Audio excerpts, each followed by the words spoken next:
Welcome to Romans Untangled, the podcast where we take a seemingly difficult book of the Bible and untangle it so that we can enjoy its beauty.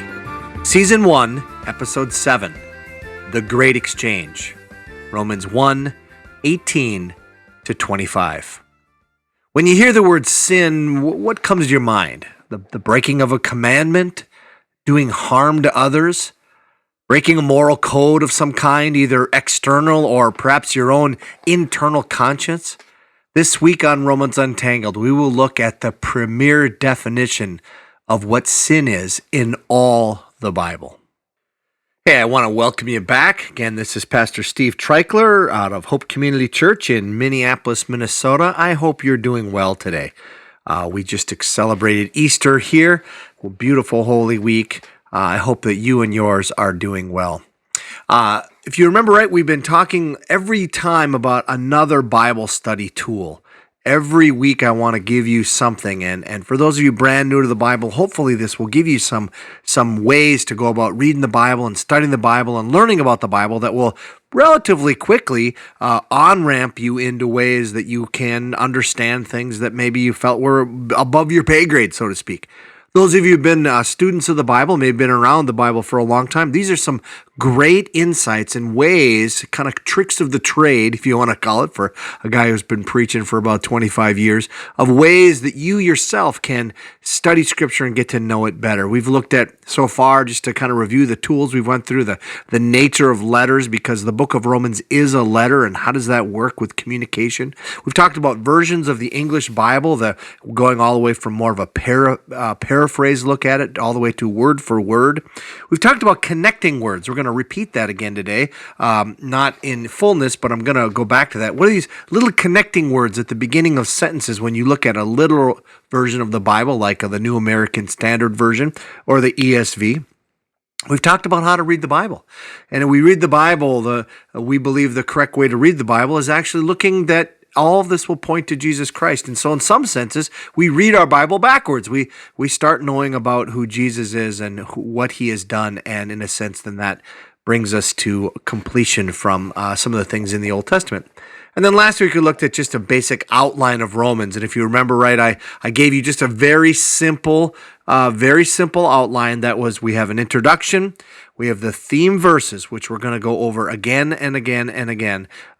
You'll hear them. I'll repeat them again today so we don't forget them. It's Romans 1:16 and 17. So important for all of our discussion about Romans.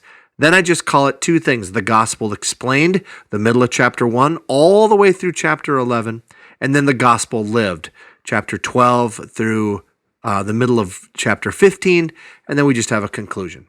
Paul's talking about a variety of issues that he's dealing with there in the church. Okay, this week, what I want to talk about is the value of commentaries. And basically, to be straight with you, this podcast is a commentary. I'm helping you to understand Romans. I'm giving you some insights. I'm helping you to see different ways to look at it. And that's the value of a commentary. I remember when I first became a follower of Jesus, I was reading the Gospel of John, and I read a very simple commentary by a man by the name of William Barclay. And I was so blown away by just learning things about John from him and learning how these things come together and historical facts and different things. And over the years, I started realizing that, yeah, it's not a bad place to begin. Any commentary is not a bad place to begin, but you just read from one person's perspective, it's going to be one-sided, and perhaps there's some things in there that later on you might disagree with. And there might be some things now with William Barclay that I might potentially disagree with. But if you look at the best kind of commentaries, those are the ones that are going to give you multiple options. They're going to look at a passage and say, well, so-and-so says this, and so-and-so says this, and of course they are going to argue for the one they think is best. But they're going to give a fairly fair representation of the other views. These, in my opinion, are the best commentaries. Yes, it takes more work because instead of just reading the author's point of view, you're reading others. But man, you can just skip past that. You don't have to read all of it. If you don't find somebody's view on something compelling, just skip down to the next one.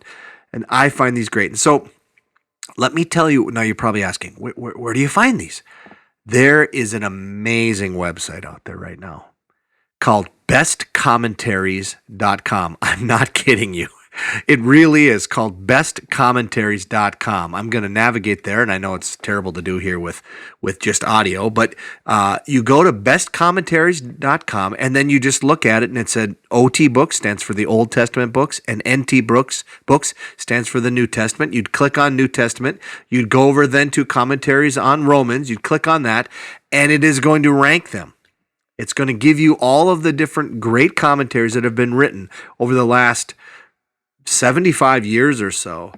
And it is going to help you know not only how they scored as far as how they're ranked by scholars, journal reviews, it says, in site users, but then it also gives you it gives you a tag, and it tells you what's the value of this. So it's technical, pastoral, or devotional. And devotionals are good, but they don't really help you to study it, to really what's the meaning of the passage. And just let me offer the first three that are listed here. If you want to do a deep dive into Romans, these top three are fantastic. Douglas Moo's commentary, and you've heard me refer to him often, I think is the best one out there. And I don't always agree with Douglas Moo, but he gives the options. And so I can look at it and say, yeah, actually, you chose this one. He argues for it, but I would lean more this way.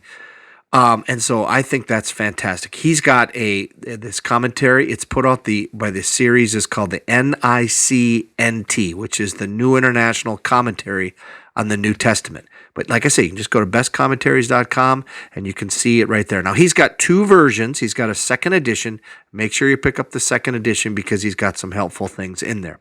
Second one is by a man by the name, he's actually my advisor when I went to Bethel Seminary here in St. Paul, Tom Schreiner.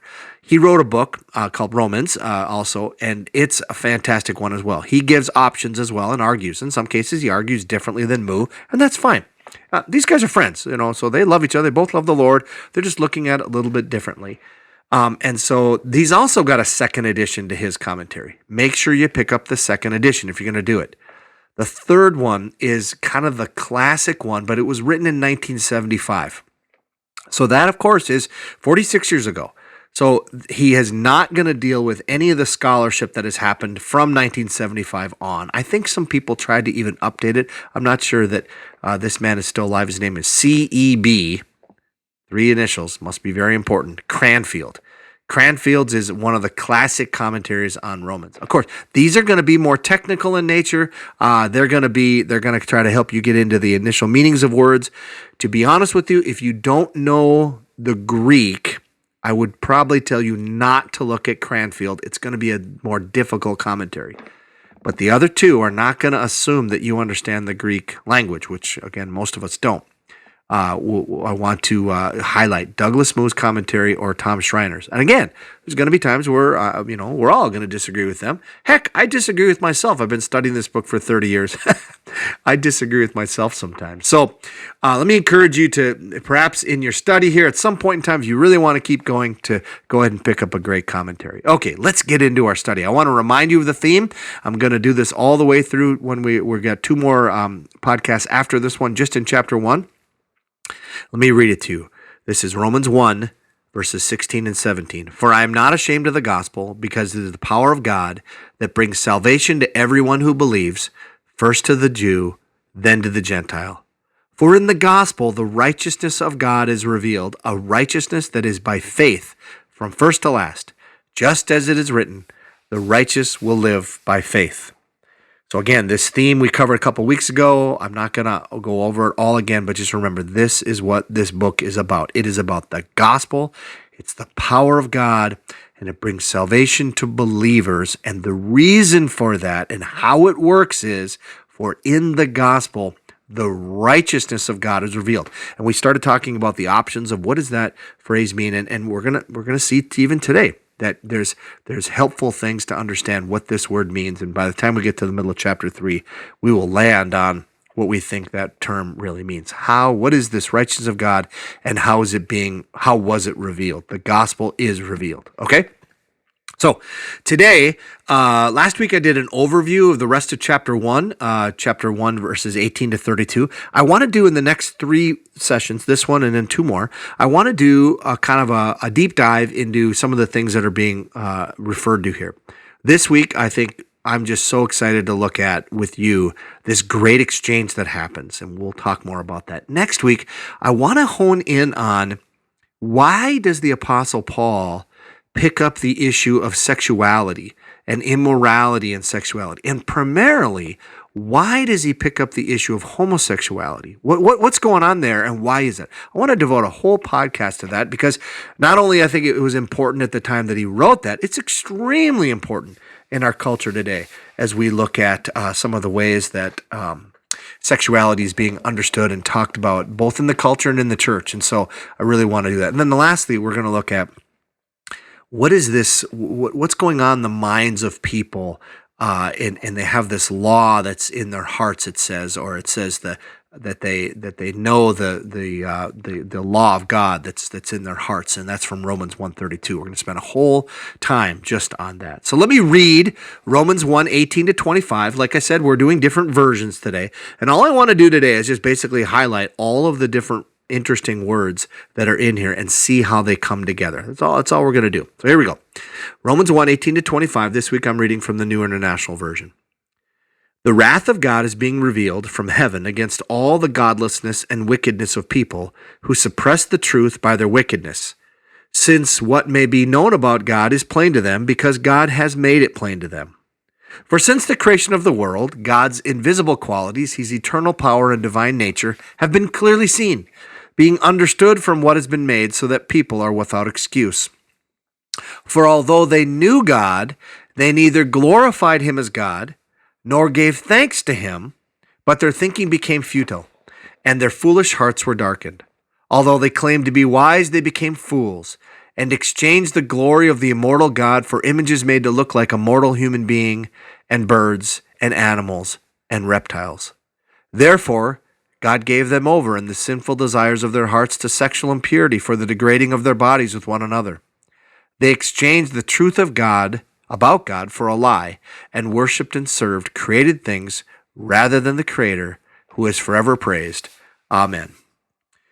That's our passage. That's what I want to hone in on today. And I just want to walk back through it. So we're going to go right back up to the top. So if you have a Bible open, I know many of you don't. If you're like me, you listen to podcasts when you drive. And please don't do that while you're driving. But if you do have a Bible, open it up and look at Romans 1:18. And we're just going to kind of walk through this. So I want you to see some things that are really important here. Here we go. Verse 18.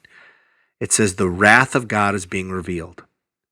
Now, remember what's said in Romans 1:17. So it says, for in the gospel, the righteousness of God is revealed. Okay? So there's something that is happening here when the righteousness of God is being revealed, that the wrath of God being revealed, the righteousness of God will come to be the solution to that. But it also says it is being revealed. It's not a future thing. The wrath of God, the anger of God, the justice of God being poured upon those who have turned their backs on him is being revealed currently. Not one day will be, is being revealed. And it says it's being revealed against the godlessness and wickedness or unrighteousness of people. Remember, the righteousness of God was being revealed, but here it's the unrighteousness of people. And now he's going to unpack that little bit about who these people are. These people are those who suppress the truth by their wickedness. Now, very important you understand a couple things here. Suppress. The word suppress means literally to stop or to, if I'm suppressing you from scoring a basket in basketball, I'm defending you. I'm keeping you from doing it. The best analogy I like to think of is if I take a beach ball and I hold it underwater, I'm suppressing it down. It is an active thing. So as people are looking at God, it's going to say here, and they're denying him, and they're committing acts of wickedness and thought and deed and and character and all that. There's actually, it's not just like a, oh, I didn't know better or whatever. He's saying here, there's actually a suppression taking place by their wickedness. We get to verse 19, and it says, since. Now, that's one of those connecting words. Remember we talked about connecting words? Since is a word that brings us into the reason why. Why are they suppressing the truth? How can that be? Well, Paul says this. He says, since what may be known about God is plain to them, because God has made it plain to them. Seriously? Like, wait a minute now. You're telling me that God has made it so that we can see him? Well, let's keep reading. He says, for, now that's one of those connecting words, right? Those logical connection words. And for can mean one of two things. It can either be a reason or it can be an explanation. So he's explaining here. Let me explain that, he says. And he goes on and he says this. Since the creation of the world, God's invisible qualities. And then he stops and he gives what he means by that. His eternal power and divine nature have been clearly seen, being understood from what has been made. So what's he saying here? He's saying that by just observing creation, God screams to you about his invisible qualities. You can't see them with your eyes, right? But not everything about God. There's two things about God. What are they? His eternal power and his divine nature. In other words, you look at the majesty, like for us in Minnesota, a lot of it goes to like some of our beautiful areas. And for us, we have a very beautiful area up north called the Boundary Waters. And it's just an amazing area up there. And you go up there and it's just gorgeous. And you're late at night, there's no light pollution, and you can just see the stars. And all of this will scream to you, Paul says, two things about God: that he's powerful and that he's other. Okay? So his eternal power and divine nature. In other words, there's something way more powerful than me, and there's something way more intelligent and other. It's not like I'm not part of this. It's divine. It's divine nature.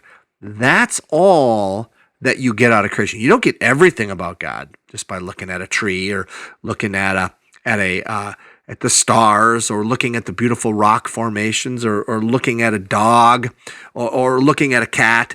Well, actually, a cat would prove the existence of the devil, but that's another whole that's another whole thing. So anyway, these are the things that are, and it says they're clearly seen. Now that's amazing. That's Paul at his best. Do you see what he did there? He said the invisible qualities are clearly seen, but they're not seen with the human eyes. They're seen deep down within our soul. Let me just tell you something here. I've been doing this. I've been a professional Christian since 1987. I've been involved in ministering to people in one way, shape, or form for quite a while. I know many of you are like, dude, you're old. And I am. Okay, I admit it. Since 1987, I have never once convinced anyone that there's a God. Now, there's been people who come to our church as atheists or been in part of our different studies or different things as atheists, and they become followers of Christ. But when I ask them, what was it that made you believe, just step one, is there a God?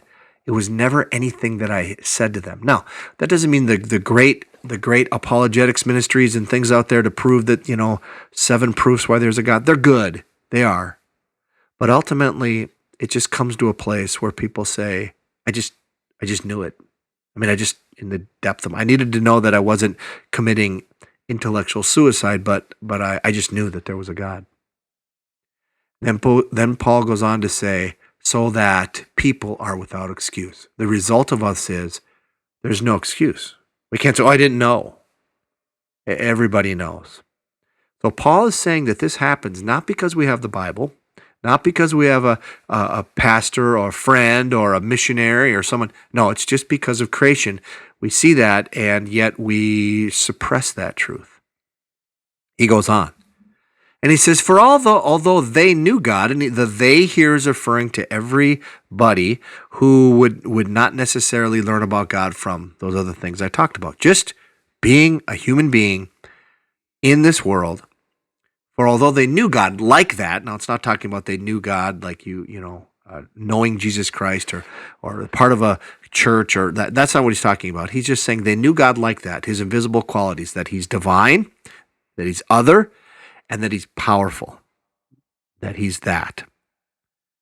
And then it says, they neither glorified him as God nor gave thanks to him.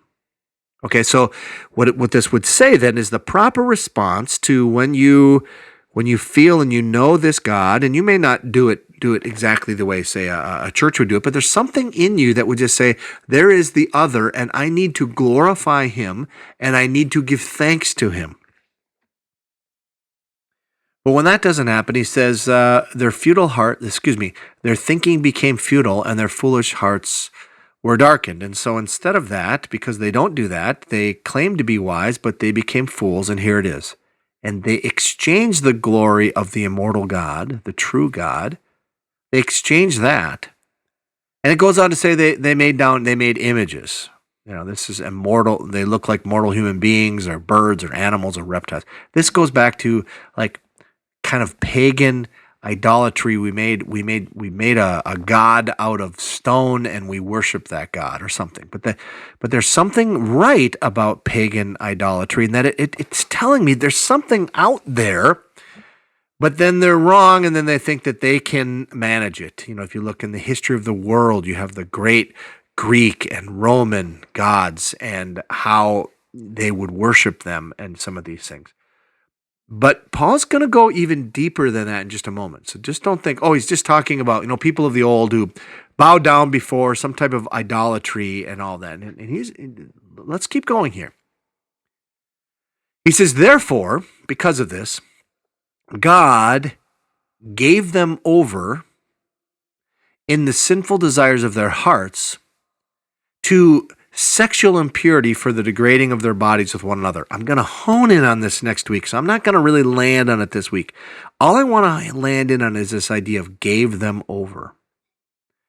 So, what actually is God doing here? So, remember, God shows himself just through creation, and then it says when people don't respond to God that way, he gives them over to, in this case, it's going to be about sexuality. But if you go to the end of that chapter, it's a whole list of things. It's not just sexual sin. And we'll go into that really fully next week. I know that's a little bit of a tease, but yeah, maybe it was meant to be. He says he gave them over. In other words, he's saying this, and this is what God is doing. He's saying, I'm not going to stop you. The God intervening in your life when you're chasing after things other than him. Yeah, I'm just not going to stop you. I'm going to let you go. Folks, we're going to see that phrase used 2 more times in this chapter. We'll see it here in just one moment, here in verse 25. This concept of the exchange that is taking place will be repeated 3 and really kind of alluded to a 4th time here in Romans chapter 1. And yet this phrase, God gave them over, that is also repeated 3 times. And basically, folks, it's this. The revealed wrath of God is him giving you over. In other words, it's him not stopping you anymore. It'd be like, let's say you're trying to do a diet and you have a friend and you say, here's the deal. I want you to put a lock on the refrigerator, and every time I'm going to go every time I want you to stop me. And so, but every time that you go to the refrigerator, every time you're trying to diet, you just cheat. You just find some other ways to do this, and you end up during this diet where this friend is trying to help you, and you just end up gaining weight. And finally, the friend just says, I'm done. I've unlocked the refrigerator. I'm done. I'm not going to help you anymore. I'm not going to stop you. That's what the wrath of God is here. You want to find joy in those things? I'm not going to stop you. How's that working for you? is what God is basically saying here. And we see this very clearly here if we look at verse 25. So if you got your Bible with you, man, look at this verse, because this verse right here is the premier definition of sin in all of Scripture. It says this: they exchanged the truth of God, about God, for a lie, and worshiped and served created things rather than the Creator, who's forever praised. So he gets a little bit more broad than just what they called idolatry, where you bow down to birds and animals and reptiles in verse 23. And now he says, here's what's actually taking place. God gets exchanged, and an exchange is where you make a trade, right? I've got some money, you've got Jack and the Beanstalk here, and I'm trading you, right? I got a cow or whatever the bean seeds, or I don't remember how that exactly worked, but there's a trade, right? And I trade. What do I trade? Truth of God for a lie. And the worship and service of the Creator, I'm exchanging that for worship and service of creation. This is huge. You see this. This is the best definition of sin in the whole Bible. It is any time that you or I exchange creator for creation.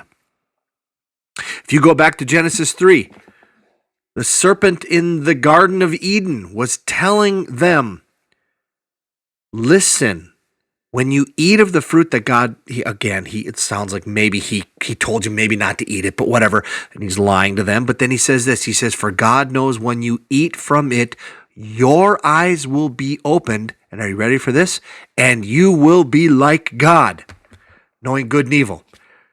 Wait a minute now. I'm not going to be in this dependent relationship upon God who's other than me. He's divine and he's powerful and he's other. No, I'm going to rise up on my own and I am going to be my own God. All of the Old Testament can be summed up in one commandment, all of the commands.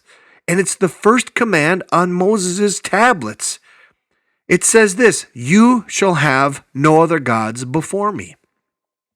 In other words, idolatry is what sin is. Anytime you make a trade for God, worshiping and serving Him at the core of who we are, that thing that makes you alive, anytime you make a trade for that and you put in something else, that other thing, whatever, you've exchanged creator for creation. This can be bad things, drugs, sex, and rock and roll, right? But it can also be good things. Family, job, church involvement, wealth, relationships, status, approval of others, comfort, entertainment. Anything I let in that becomes the thing that is another God before God, that thing which satisfies me, it then becomes a bad thing. In fact, it actually becomes an idol. The best definition of sin there is that sin is actually idolatry. No, in America, we don't bow down to stone. I mean, I suppose we have a few people, but generally speaking, we don't bow down and have religious services to pagan things. And yet, we do it all the time. I don't just do this once, twice a day. I do it hundreds of times a day, where I exchange creator for creation. The Apostle Paul says in 1 Timothy 6, when he's teaching Timothy about what to do with rich people in the world, he says, command those who are rich in this present world not to be arrogant, nor to put their hope in wealth, which is so uncertain, but to put their hope in God, who richly provides us with everything for our enjoyment. God has made creation for our enjoyment, but not our worship. And you might think that seems like a very fine line. Well, it is. It's the definition between living in the fullness of the way God created us and living in idolatry and sin. So let's summarize where we were at today with this amazing passage. How are people responsible for their actions, even if they've never heard of the Bible, never heard of Jesus, or never even heard the name God? Well, they can clearly see the unseeable qualities of God and the power and the otherness. And ultimately then, what is sin? Sin is exchanging creator for creation.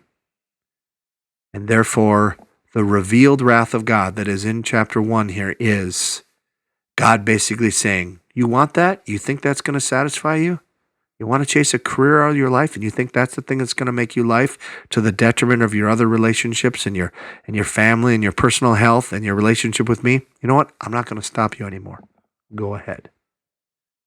So if that's true, the best definition of sin is not the breaking of a commandment, but it is the great exchange that happens in the human heart when we make a trade for the worship and service of the Creator to the worship and service of creation, and this is idolatry. And it can be from good things, good or bad things. When they become God things, they become idolatry. And the wrath of God upon that is actually Him just saying, you want that? Go ahead. Let it try to fill you. What are some of your idols? Mine are comfort, harmony, approval of others, control. If you ask my wife, she'll give you a whole list more. The way out of this is the opposite of the way in. Repent of these things. To acknowledge, worship, serve, and thank God in Jesus Christ what He's done for you. That I don't worship comfort, I don't worship harmony, I don't worship the approval of people, and I don't worship being in control. If COVID has taught us anything, I have so little control over anything.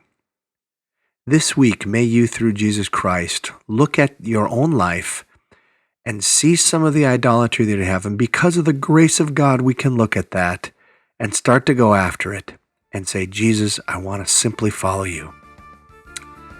Next week, we will look at why does Paul talk about sexual sin in Romans chapter 1. Thanks for listening. We'll see you next week.